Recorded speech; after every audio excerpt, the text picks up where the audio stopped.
नमस्कार, सुप्रभात। स्वागत आज की इस प्यारी सी सुबह में आप सभी प्यारे प्यारे भाइयों और बहनों का। मित्रों, हमेशा ही हम सुंदर शुरुआत करते हैं किसी न किसी सुंदर से विचार के साथ। सुवाक्य तो होता ही है, लेकिन आज मैं एक प्यारी सी बात के साथ शुरुआत कर रहा हूँ। दीक्षा पूरी हुई तो शिष्य ने कहा, गुरुजी मैं आपको क्या दक्षिणा दूँ? गुरु ने कहा, जो सबसे ज़्यादा व्यर्थ चीज़ है वो तुम मुझे दक्षिणा में दो। शिष्य को लगा कि मिट्टी व्यर्थ लग रही है, ये दे देता हूँ। मिट्टी की ओर हाथ बढ़ाया। मिट्टी ने कहा कि मैं तुम्हें व्यर्थ लगती हूँ क्या?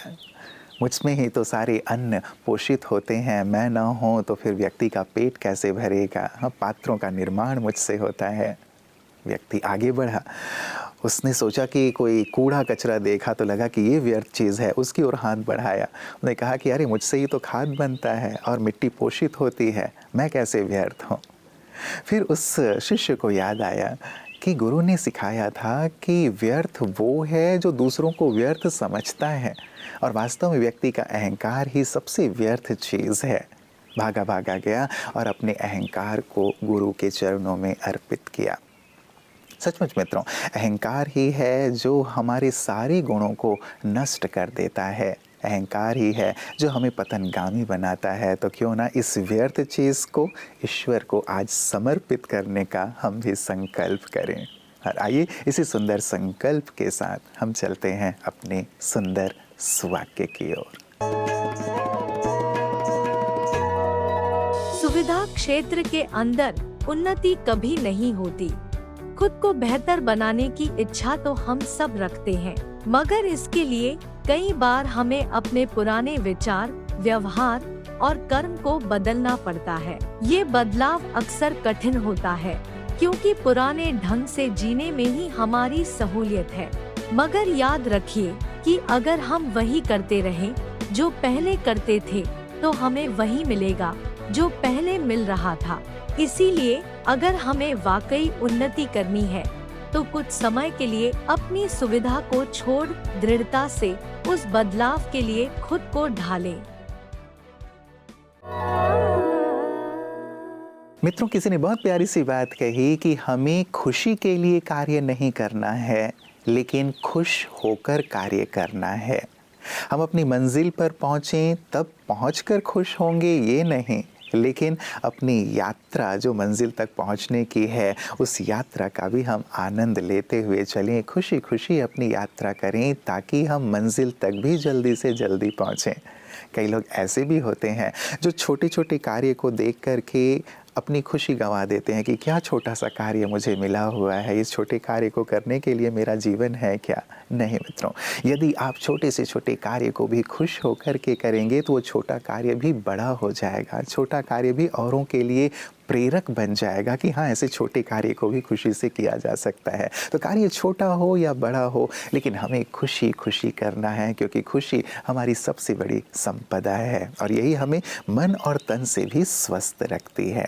तो आइए मित्रों, अपने तन मन को स्वस्थ रखने के लिए खुश रहकर कार्य करना है, ये संकल्प करते हुए चलते हैं अपने अगले सेगमेंट, आपकी सेहत आपके हाथ की ओर।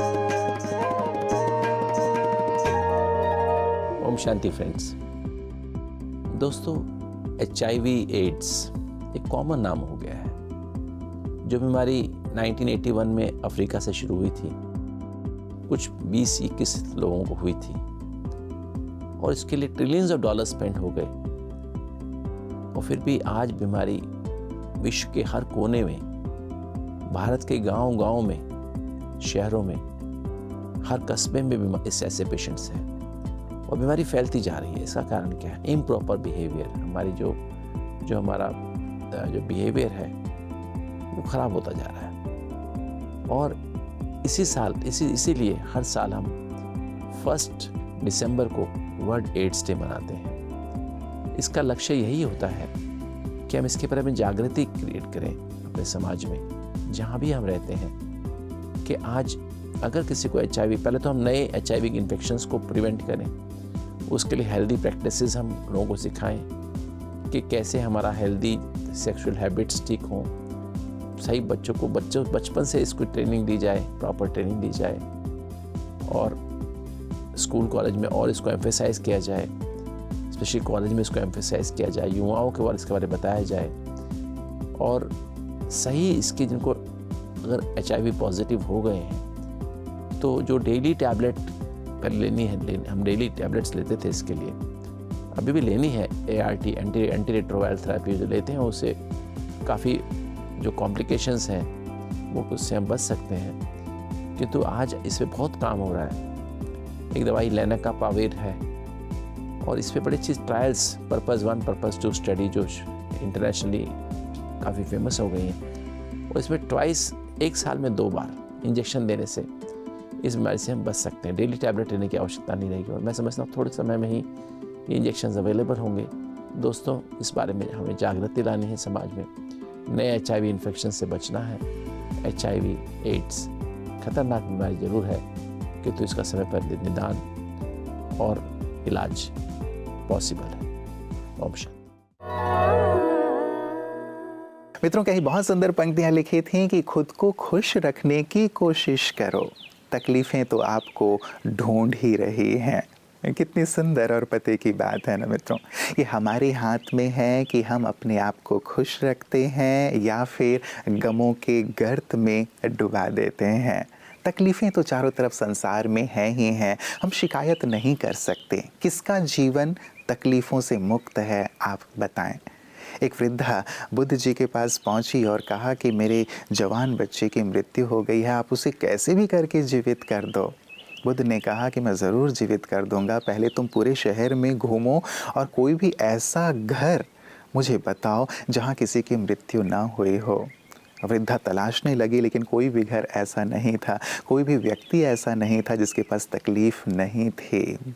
सचमुच मित्रों, हर एक के पास तकलीफ़ है, इसीलिए आज के दौर में हमें खुशियों की तलाश स्वयं करनी है। स्वयं अपने विचार, अपने बोल, अपने व्यवहार, अपने जीवन से खुशियों का निर्माण करना है, अपने लिए भी और औरों के लिए भी।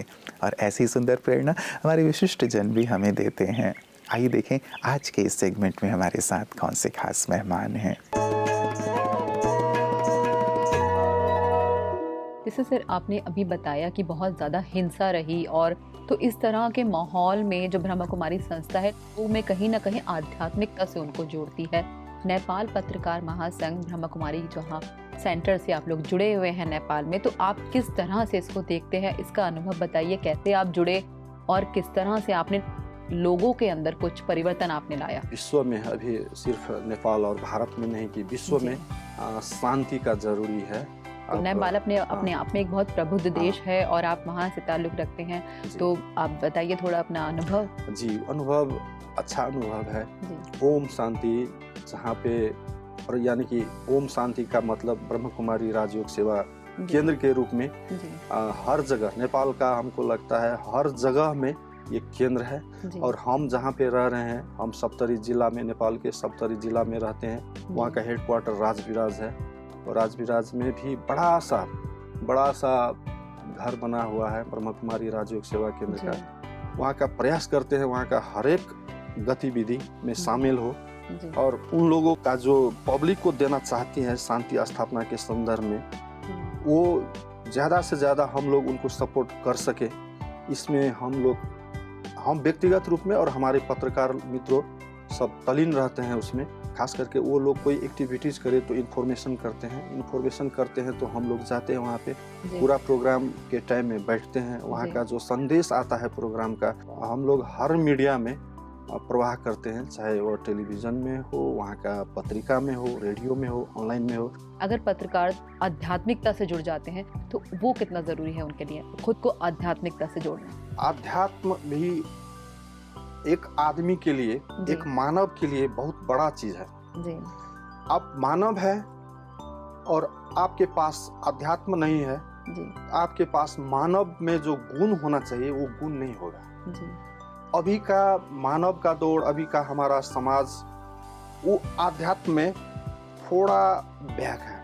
इससे पहले हमारे पूर्वजों को देखा जाए, हमारे दादाजी को, नाना जी को, सब अध्यात्म थे।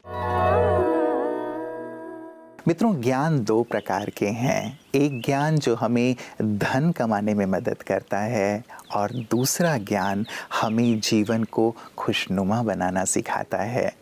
एक ज्ञान जो धन कमाने वाला ज्ञान है वो तो हमें संसार में प्राप्त हो जाता है, लेकिन दूसरा ज्ञान है आध्यात्मिक ज्ञान जो हमें जीवन को जीना सिखाता है, हमें खुश रहना सिखाता है, हमारे जीवन के हर पल को, हमारे उतार चढ़ाव में भी हमें सकारात्मक रहना सिखाता है, एक आनंद की ओर, सदा आनंद की ओर चलना सिखाता है। नमस्कार, ओम शांति। मैं प्रोफेसर राजीव शर्मा आप सभी का हार्दिक स्वागत करता हूं। एक नेत्रहीन व्यक्ति अपने मित्र के घर गया, दोस्त के घर गया, बातचीत का सिलसिला शुरू हो गया। शाम हो गई, शाम से थोड़ी रात हो गई। नेत्रहीन व्यक्ति ने कहा कि अच्छा भाई, अब मैं वापस अपने घर की तरफ चलता हूं। तो उसके दोस्त ने कहा कि तू जा रहा है ना, तो ऐसा कर, ये लालटेन साथ में लेकर जा। नेत्रहीन व्यक्ति ने कहा क्यों मज़ा ले रहे हो, मैं तो अंधा हूँ, मेरे लिए इस लालटेन का क्या उपयोग। मित्र ने कहा कि तेरे लिए भले ही उपयोग नहीं हो, लेकिन रात हो गई है, अंधेरा हो गया है, जलती हुई लालटेन रहेगी तो दूसरों के लिए तो जिनकी आंखें उपयोगी है ना, वो तुझसे आकर टकराएंगे नहीं इस जलती हुई लालटेन के कारण। नेत्रहीन व्यक्ति ने अपने हाथ में लालटेन पकड़ा और घर की तरफ रवाना हुआ। उसे लगा कि अब तो जलती हुई लालटेन है तो कोई आकर टकराएगा तो नहीं, कोई चिंता की बात ही नहीं। तो मस्ती में लालटेन हिलाते हिलाते वो अपने घर की तरफ जा रहा था। अभी थोड़ी दूर ही गया कि एक व्यक्ति आकर उससे टकरा गया। नेत्रहीन ने कहा अंधे हो क्या, दिखता नहीं? तो उसने कहा कि मुझे तो दिखता है, फिर कैसे टकरा गए? मेरे हाथ में तो ये लालटेन है। तो सामने टकराने वाले व्यक्ति ने कहा कि आपके हाथ में लालटेन तो बेशक है, लेकिन ये लालटेन बुझी हुई है।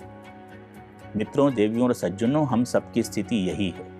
हमारी अपनी खुद की लालटेन यानी प्रज्ञा बुझी हुई है और हम दूसरों की कमियों को, दूसरों के दोषों को देखते फिरते हैं, खोजते फिरते हैं। जिंदगी के धुंधले दर्पण में क्यों खुद की नजर नहीं जाती?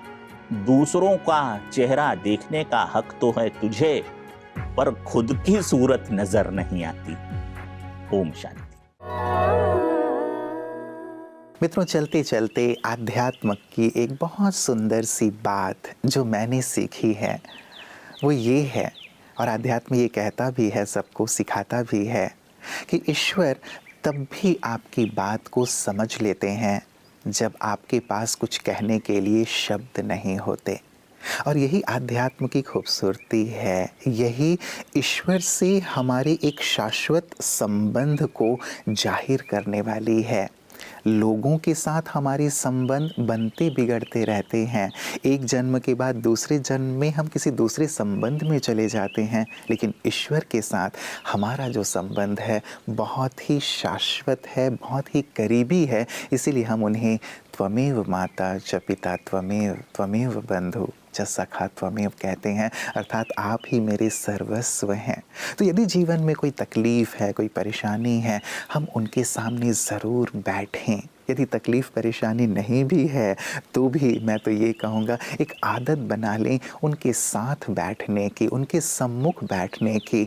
उनकी बात को आप सुन पाएंगे, उनसे वो शक्ति ले पाएंगे जिससे जीवन की सारी बातें जो बोझिल कर रही हैं आपको, वो दूर होंगी और आप उज्जवल भविष्य की ओर चल पाएंगे। कामना भी तो हमारी यही थी ना कि हे ईश्वर, मुझे असत्य से सत्य की ओर, अंधकार से प्रकाश की ओर ले चल।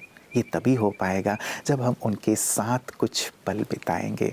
तो आज मित्रों ये संकल्प ज़रूर लें कि हम कुछ पल एकांत में, शांत में ज़रूर ईश्वर पिता के साथ बैठेंगे और अपने भविष्य को सुंदर, श्रेष्ठ और उज्जवल बनाएंगे। आज ये ज़रूर कीजिएगा, न केवल आज लेकिन प्रतिदिन। अपना ख्याल रखिएगा। कल पुनः आपसे इसी वक्त मुलाकात होगी। नमस्कार। ओम शांति।